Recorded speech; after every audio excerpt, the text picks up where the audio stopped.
प्रिय दर्शक मित्रों, ज्योतिष का सफर में नरेश गांधी का सादर प्रणाम।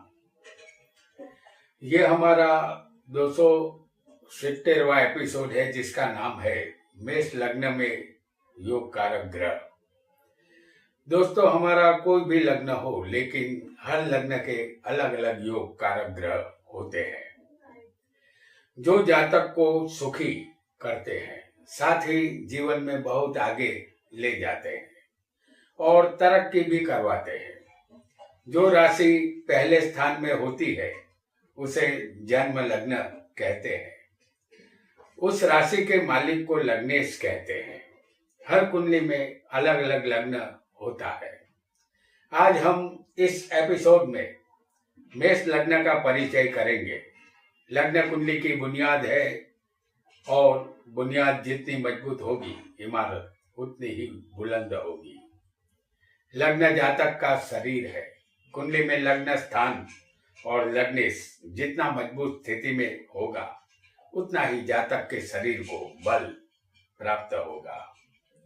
ज्योतिष के कुछ नियमों को भी लगे हाथों जान लेते हैं। गुरु शुक्र चंद्र बुध शुभ ग्रह है और शनि सूर्य मंगल अशुभ ग्रह है। त्रिकोण के 1, 5, 9 के मालिक हमेशा ही शुभ फल देते हैं। 3, 6, 11वां त्रिसदाई स्थान है। इस स्थान के मालिक अशुभ फल देते हैं। 8वें का मालिक जो ग्रह बनेगा उसे अस्तमेश कहते हैं। अस्तमेश अशुभ है। सूर्य चंद्र और लग्नेश 8वें के मालिक बनेंगे तो उसे अस्तमेश का दोष नहीं लगता। दूसरा, 7वां और 11वां स्थान मारक स्थान है। इसके मालिक मारक होते हैं, लेकिन किसी कुंडली में जो ग्रह 2 मारक स्थान का मालिक बनेगा वह मारक नहीं बनेगा। तब हमें तृतीय स्थान के मालिक को मारक समझना होगा। सूर्य चंद्र 2, 7 या 11वें स्थान के मालिक बनेंगे तो वह कभी मारक नहीं बनेंगे। आइए, इतनी जानकारी के बाद हम जानते हैं कि मेष लग्न की कुंडली में जातक के लिए कौन से ग्रह शुभ बनेंगे और कौन से अशुभ। आपके सामने हमने मेष लग्न की कुंडली प्रस्तुत की है। इस लग्न के मालिक मंगल है। इसे सेनापति भी कहते हैं। मंगल का स्वभाव उग्र है। जाति क्षत्रिय है। पराक्रम, हिम्मत, मेहनत और साहस का कारक है। मंगल के बिना किसी के बाहुओं में बल नहीं आता। मंगल इस कुंडली में लग्नेश है और लग्नेश सदा पवित्र माना गया है। यह हमेशा जातक को शुभ फल ही देता है। सबसे पहले सूर्य पंचम स्थान का मालिक है। यह एक नैसर्गिक शुभ ग्रह है। सूर्य यहाँ पंचम स्थान का मालिक है और ये नैसर्गिक क्रूर ग्रह है, पापी ग्रह है। पंचम स्थान त्रिकोण स्थान भी है।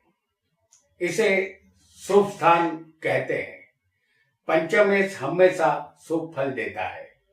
लग्नेश मंगल और सूर्य दोनों में मित्रता है। इस मेष लग्न की कुंडली में सूर्य शुभ बनता है। अब जानेंगे चंद्र को।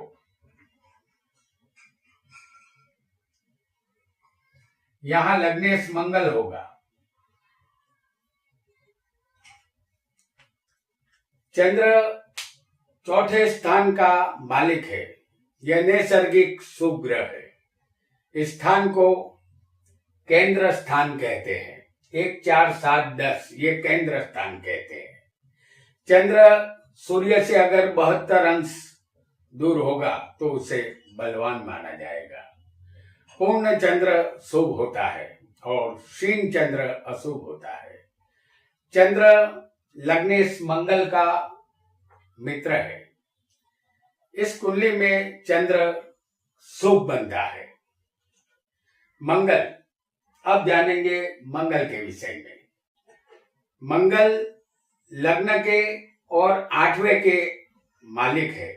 लग्न में मेष और 8वें वृश्चिक दोनों राशि के मालिक मंगल है। ये एक नैसर्गिक क्रूर ग्रह है। इस कुंडली में लग्नेश मंगल शुभ है, जबकि यही मंगल अस्तमेश भी है। लेकिन हम जानते हैं कि लग्नेश को अस्तमेश का दोष नहीं लगता, इसलिए इस मेष लग्न की कुंडली में मंगल लग्नेश है और ये शुभ बनता है। बुध जो तीसरे स्थान और छठे स्थान के मालिक है, हम यहाँ उस राशि में आपको दिखा रहे हैं उस ग्रह को जो मालिक बनता है। बुध तीसरे और छठे के मालिक है। इस कुंडली में बुध अशुभ बनता है, क्योंकि तीसरा और छठा स्थान त्रिसदाई स्थान है। ये एक नपुंसक ग्रह है, लेकिन इस कुंडली में दूसरा और 7वां स्थान, जैसे हम यहाँ पर देखते हैं तो दूसरा और 7वां स्थान जो मारक है, जिसके मालिक बनते हैं शुक्र। हम आपको यहाँ दिखा भी रहे हैं शुक्र को। इस कुंडली में दूसरा स्थान, 7वां स्थान और 11वां स्थान मारक स्थान होते हैं। इस कुंडली में शुक्र यहाँ डबल मारक बनते हैं, जो दूसरे और 7वें के मालिक है। जब किसी भी कुंडली में जो ग्रह 2 मारक स्थान के मालिक बनेगा तो वह मारक नहीं माना जाएगा।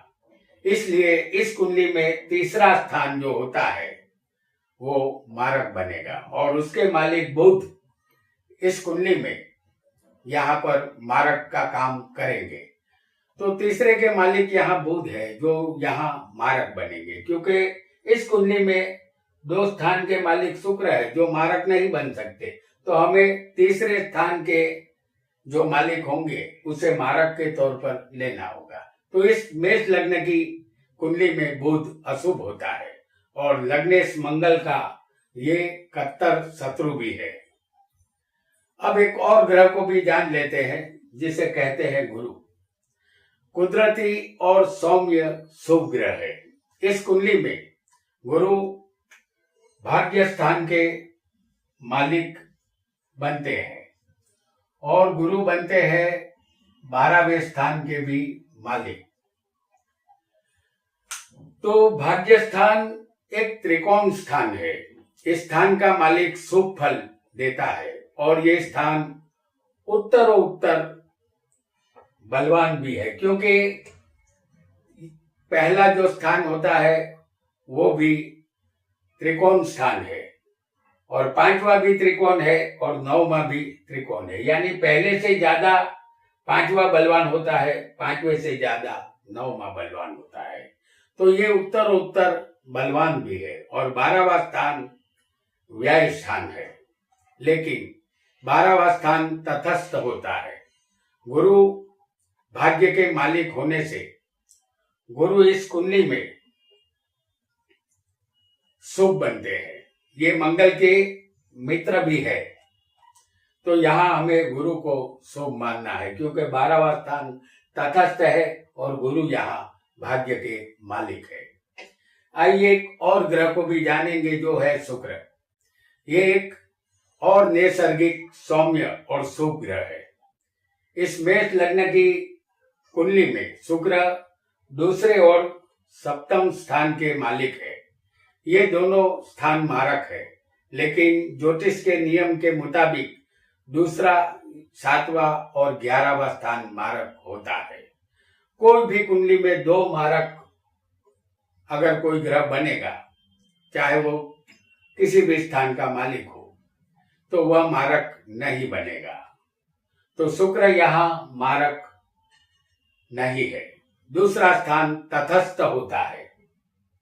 दूसरा और 12वां स्थान को तटस्थ स्थान कहते हैं और 7वां स्थान केंद्र में होने से इस कुंडली में शुक्र सम बनता है और वो मारक भी नहीं बनता।